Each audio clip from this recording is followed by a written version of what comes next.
शहादत का पहला बदला लिया है।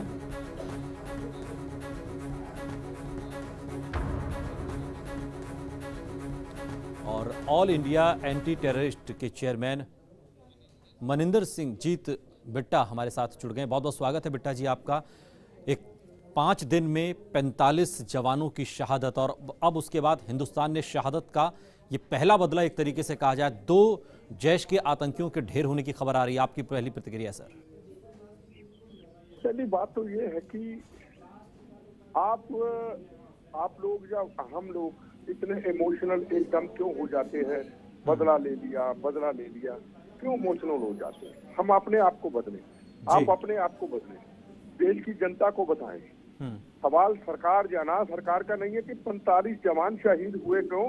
उस तरफ तो ना आप जा रहे हैं, ना पब्लिक जा रही है, ना हम पॉलिटिशियन जा रहे हैं। हम तो यही किए जा रहे हैं कि 45 जवान शहीद हो गए और ये पाकिस्तान आईएसआई ने कर दिया। अरे पाकिस्तान आईएसआई ने तो कर दिया, उसने तो करना ही है, वो हमारा दुश्मन है। पर 45 जवान जो जा रहे थे उनकी सुरक्षा का प्रबंध कौन करता? मेरा एक आपसे बहुत बड़ा सवाल है। हमने कह दिया जी फटाफट बदला ले लिया। अरे जवान बेटे बकरियां कि जवान जाते रहे, शहादतें देते रहे, घरों में मातम छाते रहे, बहनों के सुहाग उजड़ते रहे, बच्चे यतीम होते रहे, खून की नदियां बहती रहे और फिर कहे जी हमने जी वो बदला ले लिया, बड़ी बहादुरी। अरे जवान तो रोज एक गोली चलती 100 गोली का जवाब देता है जनाब। देता है। बिल्कुल बिट्टा जी सही कह रहे हैं आप। अगर 2008 से अगर आंकड़ों की ही बात करें तो 2008 से लेकर और अब 2018 सबसे ज्यादा अगर जवान शहीद हुए हैं तो वो 2018 में हुए। संख्या पहुंचते पहुंचते 85 पर आ गई है। सवाल ये है कि आखिर कहां कमी है और कहां पर रणनीति में दिक्कत है, नियत में कहां तकलीफ है? चूंकि राज्यपाल जम्मू कश्मीर ने भी माना कि हाँ चूक हुई है। अरे सुनो मेरी बात सुनो, ये आज राज्यपाल कह रहे चूक हुई। मैं पहले दिन से सवाल उठा रहा हूँ। बड़े बड़े चैनलों में हम लोग आ जाते हैं और डिबेट पाकिस्तान आईएसआई को गाली दी, टीवी में फोटो आई, ड्रामा हुआ और चले गए। बॉडी घर में आती नहीं और हमारी राजनीति शुरू हो जाती, हम भी उसी में शामिल है। क्लियर बात बताऊं, सवाल ये जो आंकड़े गिनाते हैं कि बीजेपी गवर्नमेंट के टाइम पे इतने, ये आंकड़ों को मत गिनाया करें। हम लोग कोई पॉलिटिशियन लड़ने नहीं जाते हैं। हमने इजराइल की तरह ट्रेनिंग नहीं की है। हम तो करते ठेकेदारी पर। एक बात मेरी दूसरी भी बात सुन लो, नरेंद्र मोदी जी ने टेररिज्म के खिलाफ, मेरा ना कोई उनसे लेन देन है ना मेरा कोई मेल मिलाप है, टेररिज्म के खिलाफ उनकी पॉलिसी बिल्कुल क्लियर है। अगर ये 45 जवान शहीद हुए तो हम नरेंद्र मोदी जी को जिम्मेदार नहीं ठहरा सकते। हम जो सुरक्षा व्यवस्था की कमजोरी आई है हम उसको जिम्मेदार ठहरा सकते हैं। ये नहीं कि हर चीज हो तो हम नरेंद्र मोदी जी को कहेंगे। अगर सिद्धू ने बयान दिया तो राहुल गांधी, ये नहीं होता। सवाल सबसे बड़ा ये है। लेकिन बिट्टा जी बिल्कुल आप सही कह रहे हैं, आप अपने स्तर पर बहुत सही बात कर रहे हैं। लेकिन बिट्टा जी ये भी तो एक सवाल है ना कि जिन घरों में से जवान ये शहीद हुए हैं, जिनकी शहादत हुई है, उनके परिवार वाले गर्व कर रहे हैं, ये एक विषय है। लेकिन सवाल भी तो पूछ रहे हैं, सवाल किससे पूछें?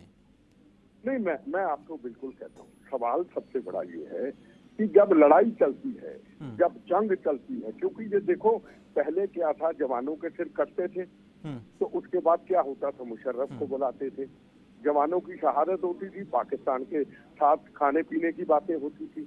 मैं किसी के फेवर में या खिलाफ नहीं हूँ, मैं टेररिज्म के खिलाफ हूँ। टेररिज्म के खिलाफ पॉलिसी बिल्कुल क्लियर है। जैसे कल वहाँ पे अलगवादी नेताओं की सुरक्षा हटाई, तो ये सुरक्षा तो पहले हटानी चाहिए थी ना। ये मुद्दे हैं, 45 जवान क्यों शहीद हुए, सुरक्षा किसने दी, हटाई तो लेट क्यों हटाई, ये पहले हटाते। हम जंग की बातें करते हैं कि जंग होनी चाहिए, मैं बिल्कुल जंग के खिलाफ हूँ। हम अपने मुल्क के अंदर, कश्मीर के अंदर हम और इतनी मजबूती कर दें कि हमें ये चीजें, घटनाएं देखनी ना पड़े।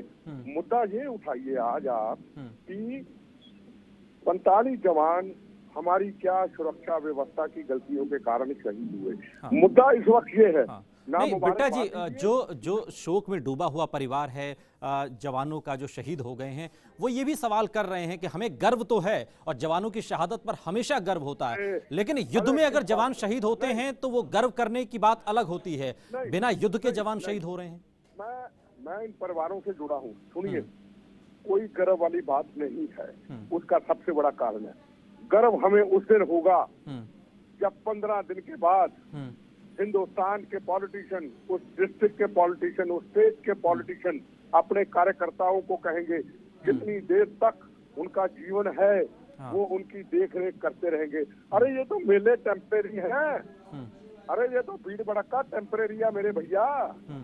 बात ये है कि 15 दिन के बाद इन घरों में फिर मातम आ जाएगा। क्या इन घरों को पूछने के लिए जाएगा?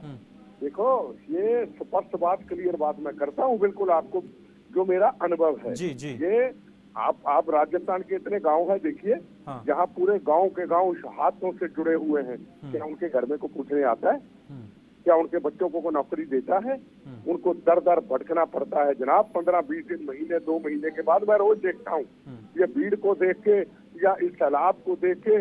ये सैलाब सदा रहे उन परिवारों के साथ, पॉलिटिशियन सदा रहे उन परिवारों के साथ, तो फिर तो हमें गर्व है। ऐसे पे बिल्कुल हमें गर्व बिट्टा जी, नहीं है। आपकी नाराजगी जायज है, आप जो बात उठा रहे हैं वो भी बिल्कुल जायज है, और इस तरह की खबरें लगातार सामने आती भी रहती हैं और अपने स्तर पर मीडिया इन खबरों को उठाता भी रहता है। लेकिन चूंकि एक लंबा अनुभव आपका रहा, तो हम आपसे ये भी समझना चाहते हैं कि आखिर समय के साथ साथ बीते 70 सालों में या 7 दशकों में समय के साथ साथ जम्मू कश्मीर और सीमा की समस्या सुलझने की बजाय और ज्यादा क्या उलझती जा रही है? वो इसलिए उलझती जा रही है, हम राजनीतिक समझौते कर लेते हैं।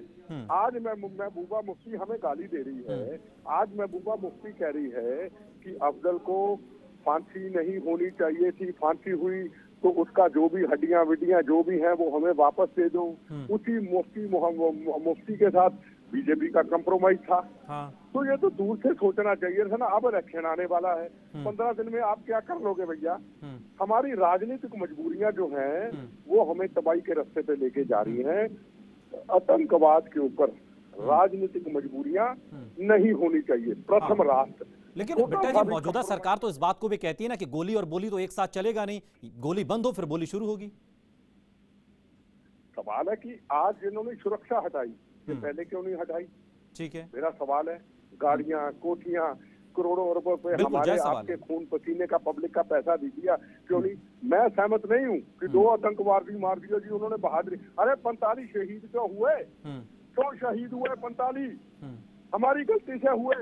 पाकिस्तान ने जो करना था वो करेगा, करता रहेगा। हमने उनका हमारे जवान बेटे बकरियां क्या? इनको इकट्ठा करो, छुट्टियों से आए, अपने बच्चों को मिलके आए, अपनी माँ बाप को, अपनी पत्नी को मिलके आए, इकट्ठा एक जगह पे करो और एक गाड़ी में भगा दो। अरे वहाँ बर्फ बिछी हुई है भैया, बर्फ बिछी हुई है। वहाँ कुछ भी हादसा आप इनको प्लेन के जरिए भेज देते। एक प्लेन में 700 जवान जाता है।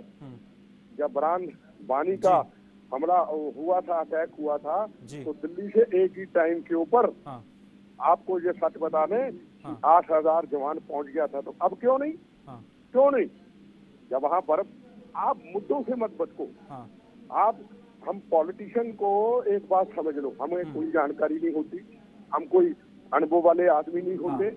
हमारा तो काम है। ठीक है, लेकिन बेटा जी चूंकि आपका एक लंबा मेरी पहले बात, जी शहादत होती है ना, शहादत होती है, हमारी मंडी लग जाती है पब्लिसिटी की। बुरा ना मनाना, मैं कड़वा सच कह रहा हूँ। चैनलों में रुमाल निकाल के ना ये जैकेट के ऊपर के बाहर, हम तो ये भी नहीं देखते कि ये शहादत का टाइम है, हम अपनी जैकेट का रंग भी बदल लें, हम जैकेट भी काले रंग की पहन लें, हम रुमाल भी काले रंग का पहन लें।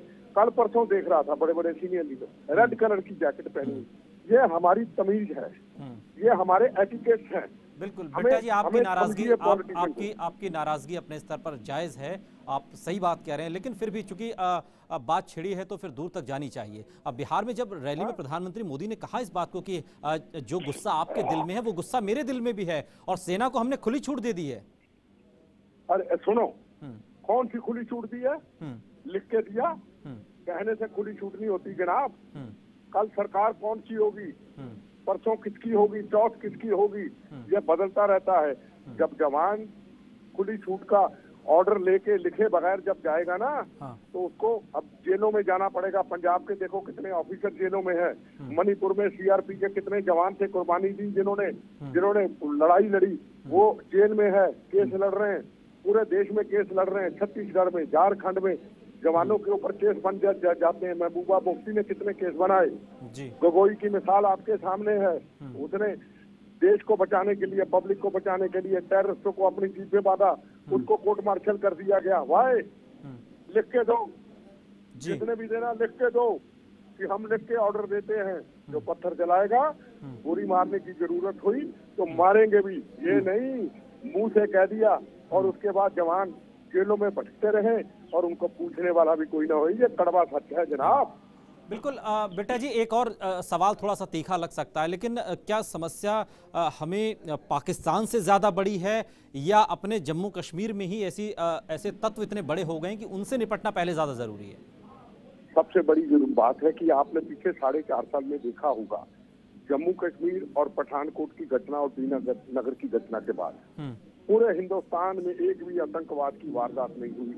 आप जयपुर के इतिहास को जाके देखिए, एक दिन में 120 लोग शहीद हुए थे। 26/11 की घटना हुई थी, पार्लियामेंट की घटना हुई थी, दिल्ली में ब्लास्ट हुए थे, कई जगह पे ब्लास्ट हुए थे, कोई हुआ तो नहीं। ये भी तो एक कामयाबी है। जहाँ सही है मैं सही कहूंगा। सवाल ये जम्मू कश्मीर का जो मुद्दा है, ये हम राजनीतिक सिस्टम ने इसको खराब कर दिया है। अच्छा। जम्मू कश्मीर के मुद्दे में ये सबसे बड़ी जो है ना, ये समस्या है कि हमने इसको जम्मू कश्मीर के मुद्दे को हमने बिल्कुल राजनीतिक लोगों से गलत फैसले करके इसको गड़बड़ कर दिया। ये मुद्दा है। बिल्कुल बेटा जी, लेकिन अब चूंकि एक अपडेट भी आ रही है कि 3 जो आतंकी हैं उन्हें ढेर कर दिया गया है। ये बात तो बेटा जी मान के चले कि अब एक्शन मोड पर ये पूरा ऑपरेशन भी नजर आ रहा है। हालांकि ये तो हमेशा ही रहता है और हमेशा रहना भी चाहिए। मैं आपको फिर कहूँ, एक्शन हमारे जवान आज नहीं, एक्शन तो सर्जिकल ऑपरेशन भी किया था जवानों ने जाके। जब हमारे 18 जवान शहीद हुए थे, 45 होके आए थे। एक्शन में कोई कमी नहीं, ये मैं आपको आज भी कह दूं। खुली छूट पहले भी थी, खुली छूट आज भी है। अगर यही माहौल रहा, खुली छूट ऐसे ही रहेगी। पर सवाल ये है, हमारे माओ के लाल, बहनों के सुहाग, बच्चे कब तक ये यतीम होते रहेंगे? उसका हल क्या है? जवान जवान है, जवान मरने के लिए जाता है, इसमें कोई शक नहीं है।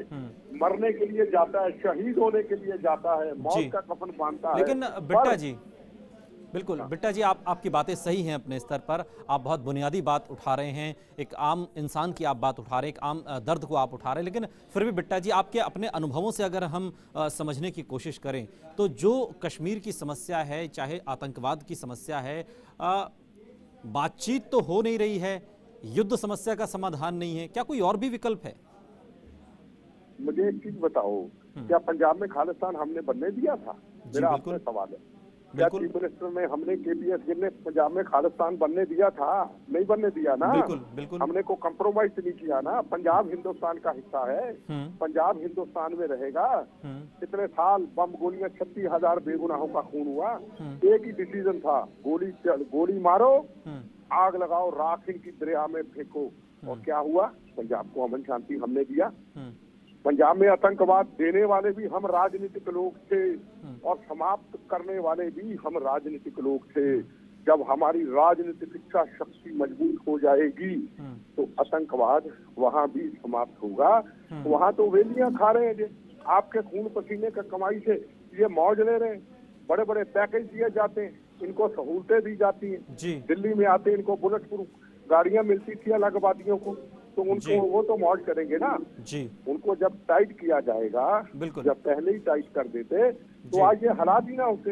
अब रह गए 15 दिन 20 दिन चुनाव डिक्लेयर होने में, क्या फैसले लोगे आप मुझे बताइए।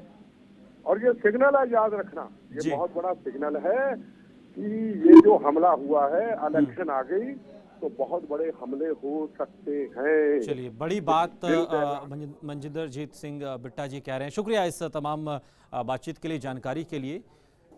अपडेट ये है कि 3 आतंकी ढेर कर दिए गए हैं। शहादत का जो पहला बदला है अगर हम कहें तो वो ले लिया गया है। 5 दिन 45 जवान शहीद और अब 3 आतंकियों के ढेर होने की खबर आ रही है।